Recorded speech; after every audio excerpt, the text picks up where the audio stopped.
Hello and welcome. And today I'm really excited to discuss a topic that every single parent and student athlete that sends me a message, whether it's an email or a direct message via social media, is always curious about the strength, conditioning, supplement world as it pertains to becoming a potential college student athlete.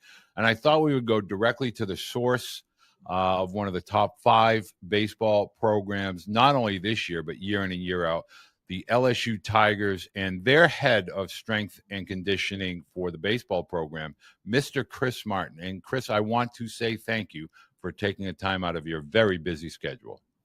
I appreciate it, Coach. Thank you for having me on.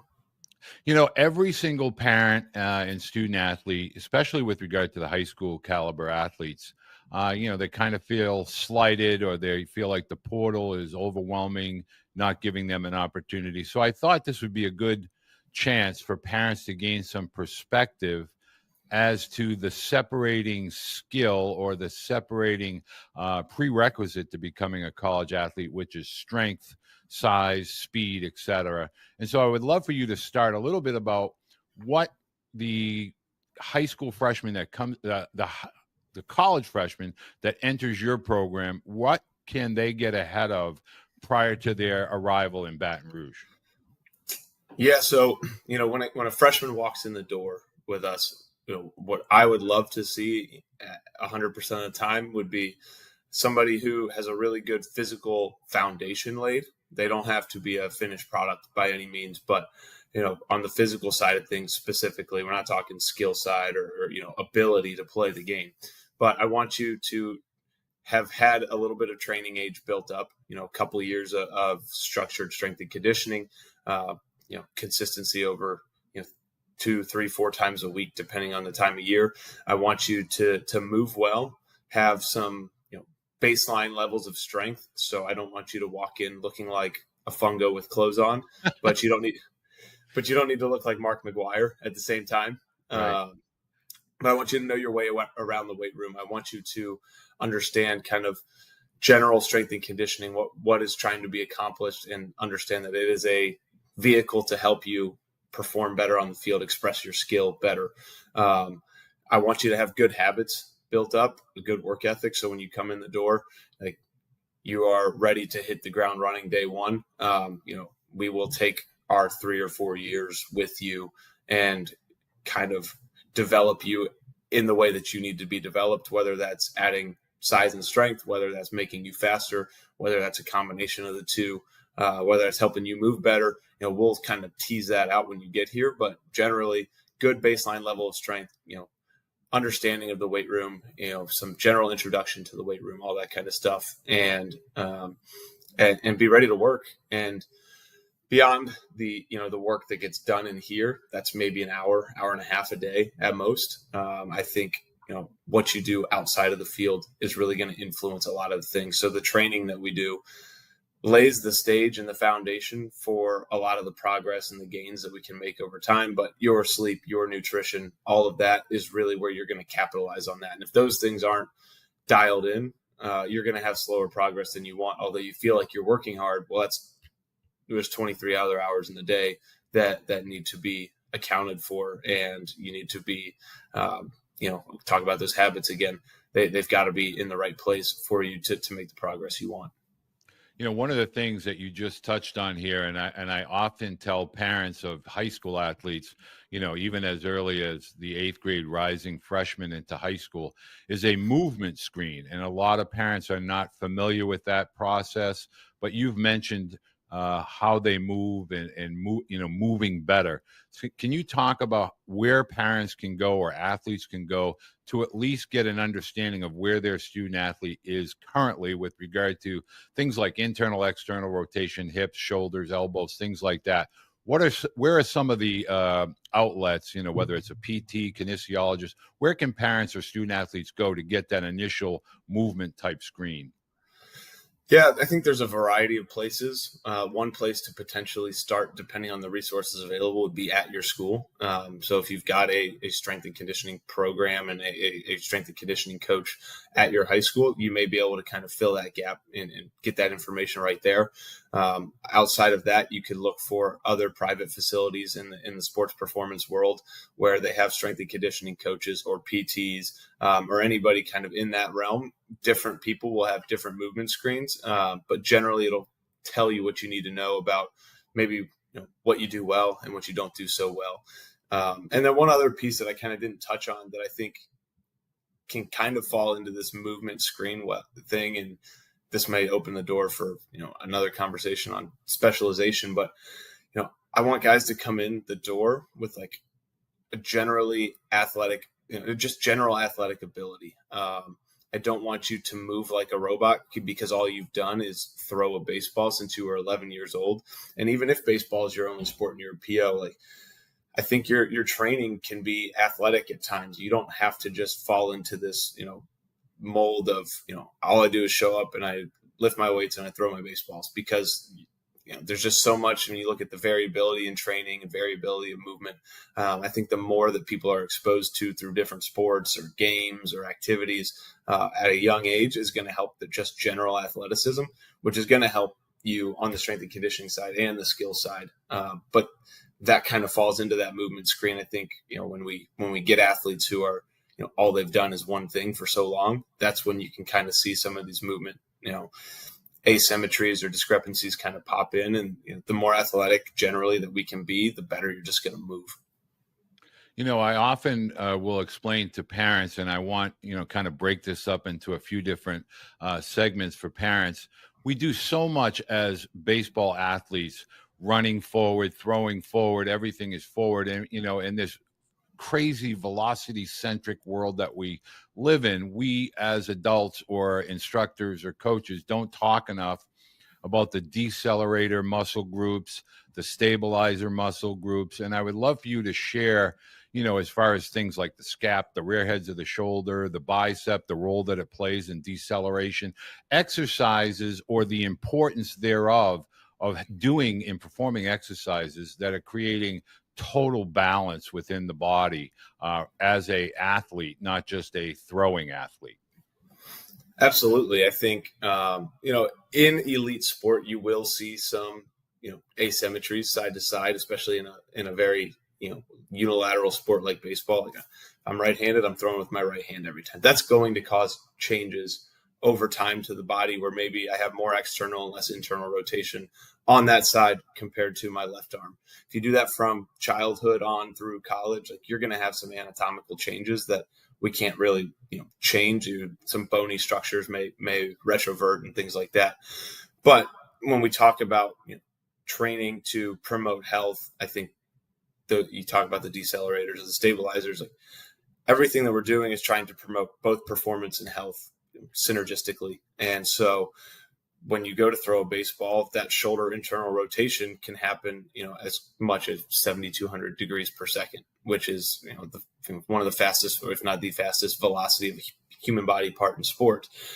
So we are accelerating extremely quickly. Therefore, we must decelerate extremely quickly. And so your posterior shoulder, your posterior cuff muscles, your bicep to a degree, other muscles in and around the scap. So rhomboids are going to take on some of that. Lat's going to take on some of that. Training all of that is going to help you stay healthier over the course of your career. I also believe training those muscles can help you potentially perform better and throw harder, in the sense that the brain is designed to protect the body. And if it knows that, we're going to accelerate something really, really quickly here, but I don't have the ability to decelerate it, I'm going to, there's going to be a central governor on that. I'm not going to necessarily be able to accelerate as hard as I can because I know I can't handle that. So if I get stronger back there, maybe the governor kind of releases a little bit, and all of a sudden I can unlock, a new engine or new level outside of just getting stronger in terms of things that are going to promote that rotation, which might be the pecs or, the lat where it attaches up on the humerus. So, a lot of different things at play there. But I think when you talk about training shoulder and, not just but I'm using shoulder as an example here, but when you train both in the mindset of performance and health, I think they're very synergistic. I don't think they are mutually exclusive, but you can get the best of both worlds. What are some of the foundation exercises that student athletes, let's say they live in rural areas or they don't have a lot of access to kind of the bigger facilities? What are some of the foundation exercises that even say that eighth grader going into their freshman year next fall, or that freshman or sophomore that might have been game centric and not a lot of strength conditioning or training? What are some of the core exercises they can begin to do at least on their own, obviously under supervision? Yeah. So I typically don't love to say, hey, these are the exercises you should do, and these are the exercises you should avoid, because I think a good coach and a good strength and conditioning coach understands that might be different for different athletes. But with that being said, there's general movement patterns that you want to develop. So push, pull, hinge, squat, rotate. And so now we can kind of tease out examples of what might be included in some of those. So for a pushing movement, upper body pushing, very basically, we can start with push-ups, and we can progress those in terms of volume, number of reps we're doing. We can add some weight to our back, put a plate on our back, add some load there. Other examples are, dumbbell or barbell bench pressing. I think there's no problem with doing either, as long as you don't have any sort of symptoms. Some guys don't love barbell bench press because it doesn't feel great on their shoulders. I have more athletes that like it because it feels good on their shoulders than the opposite. And you cannot find a piece of research that tells you that there's any sort of correlation with barbell bench press and throwing injuries. So that's a myth that I want to throw out there. Like, just get out of the way right now. So that's one. Then when we talk about rowing or pulling, we can do pull-ups or variations of pull-ups. We can do inverted rows where we're underneath a bar and we're pulling ourselves up to it. We can do dumbbell rows. We can do cable rows, all sorts of different, pulling exercises where we're trying to get some range of motion through the scap. We can be heavy, we can be fast, we can be bigger range of motion. So a lot of different variables you can play with. Squat is another fundamental movement pattern. And again, you can progress this from body weight to loaded implements, whether it's a front squat, back squat, safety bar squat. And then there's, so many different routes you can go with that. But squat is one. Hinge is another, foundational movement pattern. So you think about an RDL pattern or a hip hinge. You can put a band on a rack or a fence behind you and pull it between your legs and let it, pull back. And then you get into that hinge position. You can do that with a cable machine. Rotation is one that happens very naturally in sport. So the more sport you get, I think the better you just get at rotating. But a lot of med ball exercises, cable rotational exercises, things like that. So those are some like big rock foundational movements. And then you talk about a baseball athlete specifically, shoulder care is never going to hurt you, different internal, external rotation variations, different lateral rear delt raises in different positions for the shoulder can be great. And then other things, again, when we think about promoting general athleticism or, just general human movement, crawling variations. So bear crawls and any sort of, crawling that you want to do promotes shoulder stability, promotes some coordination, promotes, some contact with the ground.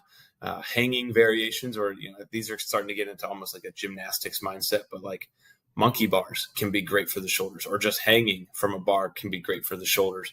So some of these, like, again, foundational human movement things that you see babies or children doing can also be great for helping at general athletic performance. So I think that's relatively encompassing of some avenues that you can start to go down in terms of very, foundational movements for developing an athlete. A lot of times we're going to go now into, one of the most common groups of questions that I receive is supplementation. Is it safe to take creatine? You and I talked briefly before we came on air here, but I always tell parents and student athletes that I'm working with, when you're preparing a student athlete for college athletics, specifically at your level, Division I, even Division II, where it's really aggressive with regard to practice schedule, game schedules, academics. You have 3 full-time jobs. You have a full-time academic responsibility that requires 40 to 50 hours a week. You have a full-time athletic job that's going to require 40 to 50 hours a week. And your third full-time job is sleep. And you must be able to master your time management. But sleep is probably the beginning, what I call supplement foundation that young athletes have to begin to adhere to. And can you talk about, reducing screen time and the value of having that time management skill to know I need that 8 to 10 hours and the value associated with that as far as from a sleep perspective? Yeah. So I think, there's a couple different ways or avenues to go with what you just talked about. And for me, the big three things that I talk about with our guys ad nauseum, probably they don't like to hear it from me because I say it so often, but sleep, nutrition, and hydration. Outside of the work that you're doing on the field and in the weight room, if those are the most important things for you as an athlete. Sleep, I best heard it described at a conference years ago by Dr. I think it was Alan Sills, who was the chief medical officer for the NFL at the time. And he described it. He was saying, hey, if I could offer you a drug that was basically the same benefits as taking steroids, but there's no side effects, it's legal, it's free, would you take it? And everyone in the room, yeah, of course. Okay, well, that's sleep. That's exactly what happens. When we sleep, we release testosterone, growth hormone, things that are going to help our body repair and grow. And then there's so much research out there. Athletes who sleep less than 8 hours a night are more prone to injury. They are going to have lower cognitive abilities. They are going to have diminished sport performance. There's tons of research.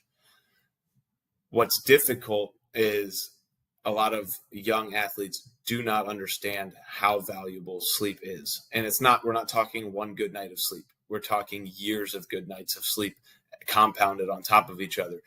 It is probably one of the biggest differentiators or separators. So if you're saying, man, I'm doing everything that I can to get to the next level, and you're not sleeping a minimum of 8 to 10 hours a night, you're not doing everything that you can to get to the next level. You would like to get to the next level, but you don't need it. You're not doing everything you can. And so many young athletes do not understand that, don't understand the value of it, or just don't have the self-discipline to do it. And if this is something that you really want to do and you want to separate yourself from the thousands of other high school and youth athletes out there, hundreds of thousands of them that are trying to, fight for the same college spots that you are, that's where you need to start. And you have to make it a priority. And I'm not saying it's easy. That's going to require sacrifice. So you're going to have to cut out video games at times. You're going to have to maybe cut out social things with your friends late at night. If you're a high school athlete and you go to school and then you've got then you've got practice, and then you go to class, then you go home and you have to do homework, and all of a sudden it's 9 p.m. Guess what? It's time for bed. Right. It doesn't matter if you like it or not. Now, I'm not telling you to not live your life. There are times, maybe I stay up an hour later on the weekends, and maybe I can sleep in on the back end of that or something. But it has to be something that's prioritized if you're serious about going to the next level athletically, and then from the college level to the professional level. A lot of college or high school athletes see that as their progression over time, and statistically, very few people make it to professional baseball. So you've got to do something that's going to differentiate you from the pack, because everybody works hard, everybody puts in the time and the effort. So what are you going to do differently? And that's just sleep. And then we talk about nutrition. Those two are probably 1A, 1B. You could say you work hard, but then if your breakfast is a Happy Meal and your lunch is a turkey sandwich, and then your dinner is whatever your mom makes you that night, that's not enough food to progress you as an athlete. And it's not the right food. So you have to fuel properly. You have to get 3-4 really good, solid meals per day that have a good carb source. That might be rice or potatoes or pasta or something starchy. You need some good protein on the plate: steak, beef, chicken, fish, pork. Pick whatever you want, and then fruits and veggies can fill up the rest of that plate. And you've got to do that. Have those plates relatively consistently. It doesn't have to be every single meal all the time. Like, you can't go to Buffalo Wild Wings with your buddies, but it's got to be the majority of the meals that you eat. And we talk about having a great meal one time is not going to move the needle for you athletically. But if you do it over and over again, the compounding effects of this, and that's what's so difficult, is because there's no there's no immediate gratification of making the right decision. You have to do it over and over for years on end to see those compounding returns. And then all of a sudden, you're in college and maybe you're a first baseman and you're 6'4", 230 and absolutely jacked. And people are like, man, I want to look like him. Well, do you want to do the work to look like him? Bingo. Right. And that's where we talk about would you like to have it or do you need to have it? And if you need to have it, you'll make it a priority. But across the board throughout the high school and college level, so few athletes actually make it a priority that I think it is a place where if you are serious about it, you can create a real competitive advantage for yourself. Now, I often hear, and you and I also had this dialogue on the powers of supplementation. A lot of student athletes are under the impression it's a magic, I'm going to go to GNC or my local supplement store, and I'm going to, take one of these every morning, and I'm going to become, the 6'5" Adonis first baseman that just hits tanks out of the box left and right.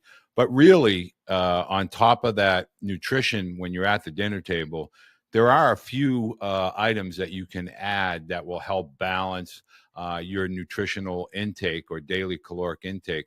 I'd love for you to talk about the value of the right protein powder, for instance, the ones that are feeding you at night during your sleep and time release type of protein. And also the biggest misunderstood supplement, I think, in the free world for young athletes from a parent's perspective, which is creatine. Yeah. So let me start by saying that, again, I think if this point wasn't hammered home with what I just talked about, if your sleep, nutrition, and hydration are not dialed in, supplementation will not move the needle for you, period. This is so important. It's not a silver bullet that's going to save your career. It's the extra 3 to 5% on top of what you're already doing that maybe you can squeeze out a little bit more progress. And that's the most foundational thing to understand about it. I want to start with creatine because, as you said, I think it's probably the most misunderstood supplement in the world. People, there's people who will tell you it's a steroid. Not true. There are people who will tell you it's bad for your kidneys. Generally not true. There's people who tell you to drink a ton of water. Not necessarily true if you're just staying hydrated as you should on a regular basis. And the benefits of it, you can do more work in terms of the training sessions that you can do. You're going to recover a little bit quicker from them. It's going to pull some water into your muscles, so maybe makes the muscle cells a little bit more resistant to breaking down. So it could maybe reduce soreness post-training, or again, increase the work to get to a similar level of soreness. There's a lot of new research coming out in terms of cognitive benefits, in terms of brain benefits that you can get from it. So it is probably the most researched, the number one supplement that if everything else is buttoned up, you should be taking it. Depending on the size of the athlete, probably somewhere between 5 and 10 grams a day. And it's something that you have to take every single day. You don't have to cycle off of it. That's another myth out there. You get on your 5 to 10, maybe you do a loading phase of 20 grams a day for 4 days. That might help it saturate the muscles a bit quicker. But then you just take your daily dose once a day indefinitely. You don't cycle off it. You just keep going. So creatine's one. Protein supplementation, again, can be very powerful in terms of hitting your daily protein intake goals.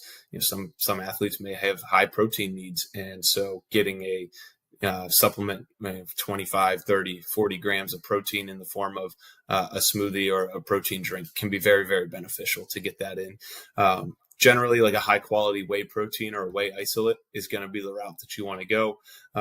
If you are not able to have dairy products and need to go the plant route, just understand that sometimes those plant proteins can be maybe a little less bioavailable or of a little lower quality, but that doesn't make them wrong to take. But I would recommend you go the whey protein route.